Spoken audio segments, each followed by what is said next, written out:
اللہ کا احسان عظیم، ہم جاہل نہیں ہیں۔ سرکار غریب نواز کو دیکھیے، 11 سال کی عمر میں دنیا کے تمام علوم پڑھ چکے، اور اس کے بعد اپنے پیر و مرشد عثمان ہارونی کے قدموں میں چلے گئے اور ان کے ہاتھ پر دست بیعت ہوئے۔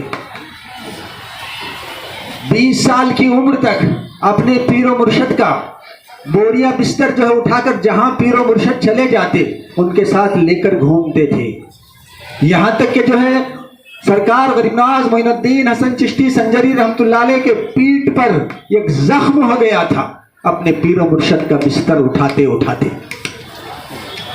اپنے پیر سے محبت دیکھیے سرکار غریب نواز معین الدین حسن چشتی سنجری رحمۃ اللہ علیہ۔ مگر سرکار غریب نواز ہندوستان کا سب سے پہلا بادشاہ، تاریخ کے اوراق اگر تم الٹو گے تو ہندوستان کا سب سے پہلا بادشاہ شہاب الدین محمد غوری، جو سرکار غریب نواز کا مرید تھا، وہاں سے ہوتے ہوئے ایک وقت کا واقعہ ہے۔ دیکھیے پیر نوازی یعنی مرید نوازی، سرکار غریب نواز کی مرید نوازی دیکھیے۔ سرکار غریب نواز کے جانشین اور خلیفے قطب الدین بختیار کاکی رحمت اللہ علیہ جو دلی میں ہیں، اللہ اکبر اللہ اکبر، آپ سرکار غریب نواز کے جانشین ہیں۔ قطب الدین کا واقعہ، قطب الدین بختیار کاکی رحمت اللہ علیہ جو سرکار غریب نواز کے جانشین ہیں، جب وہ دلی میں تھے تو اس وقت کا بادشاہ شمس الدین التمش تھا۔ سرکار قطب الدین بختیار کاکی جانشین بنے، جب وہ دلی میں رہے تو اس وقت کا بادشاہ شمس الدین التمش تھا۔ مگر ایک دن کا واقعہ ایسا ہو گیا، ایک دن کا واقعہ ایسے ہو گیا، اللہ اکبر،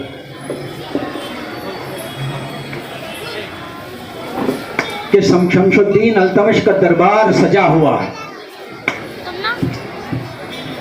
دربار لوگوں سے کچا کچ بھرا ہوا ہے، اور سرکار یعنی بادشاہ خود اپنے ساتھ میں قطب الدین بختیار کاکی کو بٹھایا ہوا ہے، اور خود التمش قطب الدین بختیار کاکی کا مرید تھا، قطب الدین بختیار کاکی کا مرید تھا، وہ بھی دربار میں شامل، اور بادشاہ کے باجو جو بیٹھے ہوئے ہیں، دربار کچا کچ بھرا ہوا ہے، اور اچانک سے ایک عورت آ گئی اور آ کر کہنے لگی، بادشاہ سلامت، شمس الدین التمش، تم تو جو انصاف میں لاجواب ہو، مگر مجھے انصاف نہیں ملی۔ تو سارے دربار پر سناٹا چھا گیا، سارے درباریوں پر سناٹا چھا گیا۔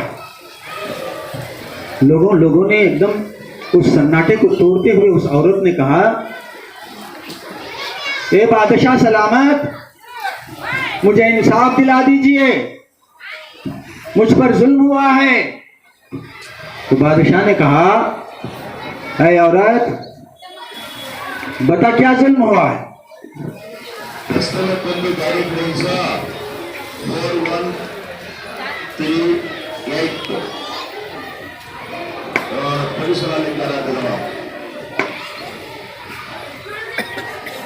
سرکار جو ہے یعنی اس دربار میں، شمس الدین التمش کے دربار میں، وہ عورت آئی اور شمس الدین التمش سے کہا کہ مجھے انصاف چاہیے۔ تو بادشاہ نے کہا، کیا انصاف چاہتی ہو؟ تو عورت نے کہا کہ میں کیا کہوں، جن صاحب کو تم نے خطب بنا کر باجو بٹھائے ہوئے ہو، یعنی قطب الدین بختیار کاکی جو تمہارے پیر بنے بیٹھے ہیں، یہ انہی کا بچہ میرے پیٹ میں ہے، انہوں نے مجھے ظلم کیا ہے، اب میرا نکاح کرا دیجئے ان سے۔ بس اتنی بات ہونا تھا، سارے دربار میں سناٹا چھا گیا۔ بادشاہ کے چہرے پر مایوسی ایسی چاہی، کیونکہ ایک تو پیر و مرشد ہے قطب الدین بختیار کاکی، اللہ اکبر اللہ اکبر۔ آج جو ایچ کے بی کے کالج ہے تو وہ کس کے نام سے معلوم ہے؟ ایچ کے بی کے کالج حضرت قطب الدین بختیار کاکی، یعنی سرکار غریب نواز کے خلیفہ خاص۔ ان پر جو ہے باقاعدہ الزام لگا رہی ہے عورت کہ میرے پیٹ میں پلنے والا بچہ قطب الدین کا ہے، اے بادشاہ سلامت مجھے انصاف دلائیے، میں انصاف کے لیے آئی ہوں۔ بس اتنا کہنا تھا۔